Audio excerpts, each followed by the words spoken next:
Hi hello friend, कैसे हैं आप लोग। उम्मीद करते हैं कि आप लोग बहुत अच्छे होंगे। अपने स्वास्थ्य पर विशेष ध्यान दीजिएगा। चलिए अब हम बात करते हैं बेसिक लॉ के भाग 12 पे बात करते हैं। इस पर बात करने से पहले आपसे निवेदन है कि आप लोग जो है यूट्यूब चैनल, जो हमारा यूट्यूब चैनल है एक ही लॉ ज्योतिषी सक्सेस पर, आप लोग जाकर जो है लाइक शेयर एंड सब्सक्राइब करेगा और बेल आइकन की घंटी दबाना मत भूलेगा, जिससे कि हमारे जितने भी आने वाली वीडियो हो उसका नोटिफिकेशन आप तक सबसे पहले पहुंच जाया करे।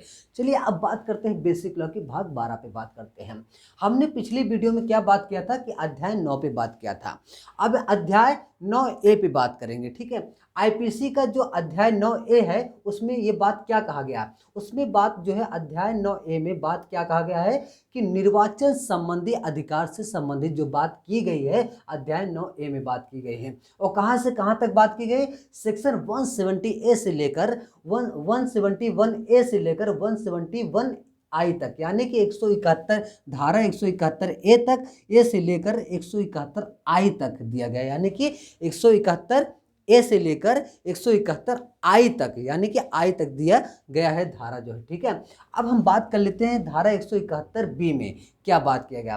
धारा 171 में बी में क्या बात किया गया कि चुनाव के समय, यानी कि चुनाव के समय क्या होगा, अगर कोई चुनाव में परितोष, यानी परितोष का मतलब होता है रिश्वत देना, ठीक है। क्या होता है, रिश्वत देना। अगर चुनाव में कोई रिश्वत देने का काम करता है तो वो दंडनीय माना जाएगा। क्या होगा, परितोष, यानी कि चुनाव में रिश्वत, यानी कि रिश्वत देता है या परितोष देता है तो ऐसी स्थिति में वो क्या दंडनीय माना जाएगा, ठीक है। अब देखिए सेक्शन 171 में, यानी कि ई में क्या बात है, 171 ई में क्या बात करता है धारा, इसमें बात करता है जिसके लिए, अगर ऐसी स्थिति जिसके लिए दंड क्या होगा, 1 वर्ष के लिए दंड होगा, सजा होगी और उसके लिए जुर्माना भी होगा। हो सकता है कि दंड और यानी कि 1 साल की सजा भी हो और जुर्माना दोनों भी हो सकता है, ठीक है। ऐसी स्थिति में अगर कोई भी व्यक्ति, या देखिए चुनाव में अगर परितोष यानी कि रिश्वत लेने के काम करता है तो दंडनीय माना जाएगा, जिसके लिए 171 ई में दिया गया, धारा 171 ई में दिया गया है। इसमें कहा गया है कि जिसके लिए दंड जो है 1 वर्ष की सजा या जुर्माना, या हो सकता है कि दंड और यानी कि 1 साल की सजा और जुर्माना दोनों भी हो सकता है। ऐसे स्थिति में हमने देखा अध्याय 9A की बात की। अब हम बात करते हैं अध्याय 10 की। देखिए आईपीसी का जो अध्याय 10 है उसमें कहां से कहां तक दर्शित है, ये देखिए अध्याय जो है अध्याय 10 में सेक्शन 172 से लेकर सेक्शन यानी कि धारा 190 तक दिया गया है, ठीक है। इसमें किस किस पर बात किया गया है, यानी कि 172 से लेकर 190 तक जो धारा है किस पर बात किया गया, ये लोक सेवक के अधिकारों की अवमानना पर बात किया गया है। लोक सेवक के अधिकारों की अवमानना पर बात किया गया है, ठीक है। चलिए अब बात करते हैं धारा 172। धारा 172 में जो सम्मन जारी, यानी कि सम्मन जारी किया जाता है, यानी कि उसमें दूसरा क्या, तामील। तामील का मतलब होता है पालन करना। अगर जो सम्मन का पालन नहीं करता है तो वो बात किस में दर्शित किया गया है, धारा 172 में दर्शित है। अब देखिए सेक्शन 177 यानी कि धारा 177 में क्या गया है, मिथ्या शास्त्र, यानी कि झूठी बात बता रहा है। क्या बता रहा है, झूठी बात के लिए धारा अगर किस में इंगित है, धारा 177 में बताया गया है कि झूठी बात बताना किस में दिया गया, धारा 177 में बात किया गया है। अब बात करते हैं धारा 174 में।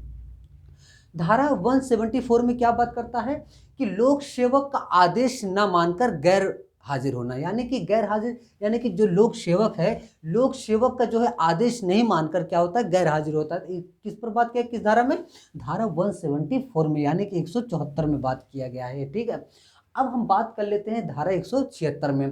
धारा 176 में क्या करता है कि विधि द्वारा आबद्ध है, ठीक है, विधि द्वारा जो है आबद्ध है और किसी व्यक्ति द्वारा लोक सेवक को इत्तला देना। इत्तला का मतलब होता है जानकारी देना, लोक सेवक को जानकारी देना, किसी व्यक्ति द्वारा लोक सेवक को जानकारी देना या इत्तला देना। अगर नहीं देता है, ना देना, ठीक है। अगर इत्तला जो है लोक सेवक को इत्तला नहीं देता है या जानकारी नहीं देता है कोई किसी व्यक्ति द्वारा, तो क्या होता है, 1 माह का सजा या जुर्माना भी है, ठीक है।